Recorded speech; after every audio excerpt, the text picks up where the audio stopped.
প্ৰথম bleaching powder আধা KG মিলাব লাগিব। সেকেন্ড আমি 1.5 কেজি চূণ, 1.5 কেজি চূণ ৰেডি আছে, 1.5 কেজি চূণ মিলাম। থাৰ্ড আমি পটেছিয়ামটো মিলাম 20 গ্ৰাম পটেছিয়াম। ফ'ৰ্থ আমি বেবিষ্টিন পাউডাৰ 100 গ্ৰাম।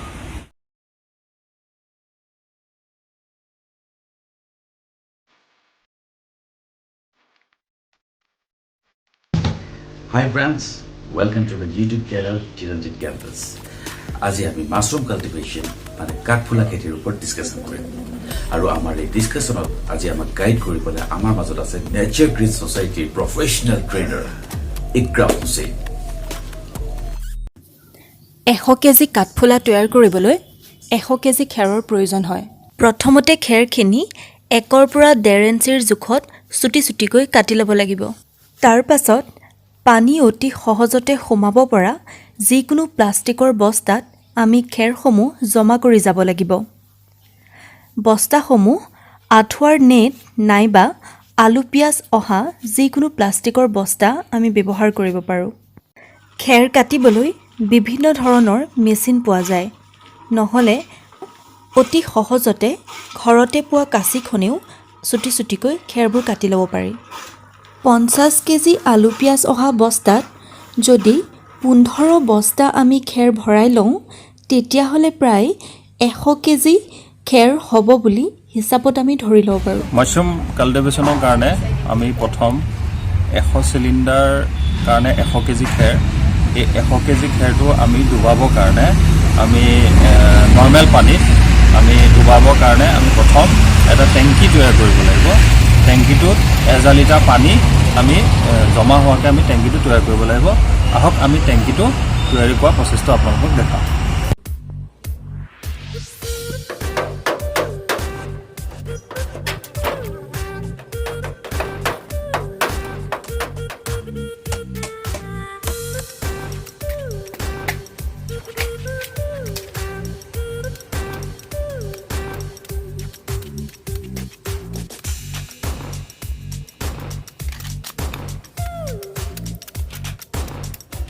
টেংকিত থকা পানীৰ পৰিমাণ উলিয়াবলৈ হ'লে টেংকিটোৰ দিশ প্ৰস্থ আৰু পানীৰ উচ্চতাৰ লগত 28.3 পূৰণ কৰিলে টেংকিটোত থকা পানীৰ আচল পৰিমাণটো ওলাই পৰিব। এই টেংকিটো চিমেণ্টেৰেও তৈয়াৰ কৰিব পাৰি। যিহেতু আমি টেংকিটো টিঙেৰে তৈয়াৰ কৰিছোঁ, সেইবাবে টেংকিটোৰ তলৰ ভাগ আৰু পাৰবোৰ চটি বস্তাৰে ঢাকি দিব লাগিব, যাতে তাৰ ওপৰত পাৰিব লগা টাৰ্পলিনখনৰ কোনো অনিষ্ট নহয়।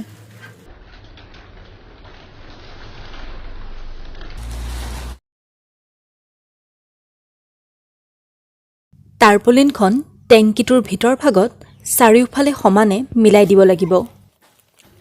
টাৰ্পলিনখনৰ ওপৰৰ ভাগ টেংকিটোৰ প্ৰত্যেকটো কোণৰ বাঁহৰ লগত মেৰিয়াই বান্ধি দিম, যাতে টেংকিত পানী জমা কৰোঁতে টাৰ্পলিনখন তললৈ খহি নপৰে।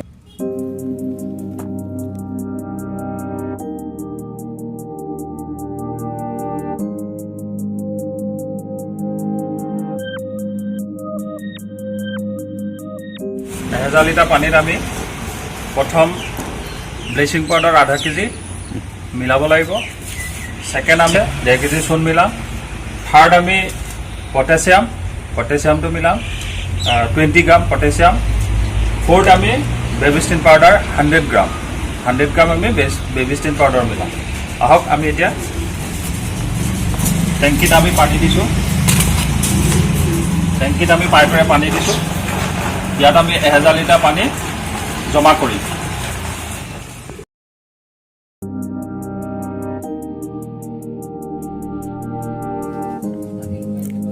এহেজাৰ লিটাৰ পানীত আধা কেজি ব্লিচিং পাউডাৰ মিলাই দি পানীৰ লগত ভালদৰে মিহলাই দিব লাগিব।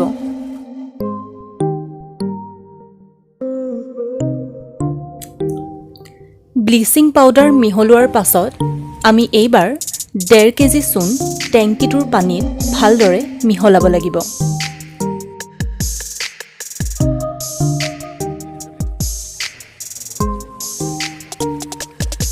ব্লিচিং আৰু চূণ মিহলোৱাৰ পাছত এইবাৰ আমি 20 গ্ৰাম পটাছিয়াম পাৰমেগনেট টেংকিটোৰ এই পানীখিনিত মিহলাব লাগিব।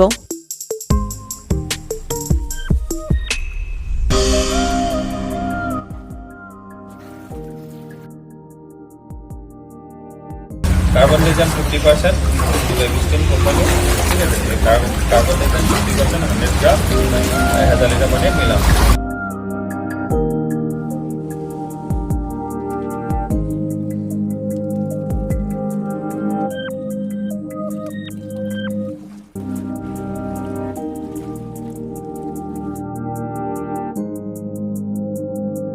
টেংকিটোৰ পানীখিনি ভালদৰে মিহলাই লোৱাৰ পাছত খেৰ ভৰাই থোৱা প্লাষ্টিকৰ বস্তাবোৰ পানীত এটা এটাকৈ বুৰাই যাম।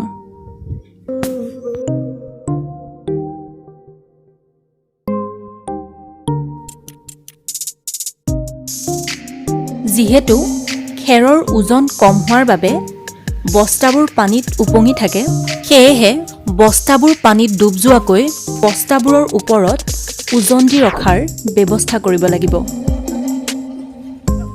প্ৰত্যেক ঘৰতে সহজতে উপলব্ধ হোৱা কলগছৰ মূঢ়া আমি ওজন হিচাপে ব্যৱহাৰ কৰিব পাৰোঁ।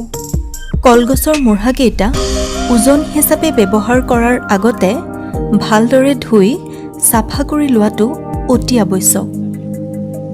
30ৰ পৰা 36 ঘণ্টালৈকে খেৰৰ এই বস্তাবোৰ পানীত এনেকৈ ডুবাই ৰাখিব লাগিব। 10 বা 15 ঘণ্টাৰ পাছত পানীত ডুব গৈ থকা বস্তাবোৰ ওলোটাই দি পুনৰ আগৰ ধৰণেৰে পানীত ডুবাই ৰাখিব লাগিব। সেইখিনি আমি ডুবালো। এতিয়া আমি বৰষুণৰ পৰা ছেভ কৰিবৰ কাৰণে বা কিবা বেলেগ কিবা ইয়াত বস্তু পৰিব ছেভ কৰিবৰ কাৰণে আমি পলিথিন দি পুৰা ঢাকি দিম।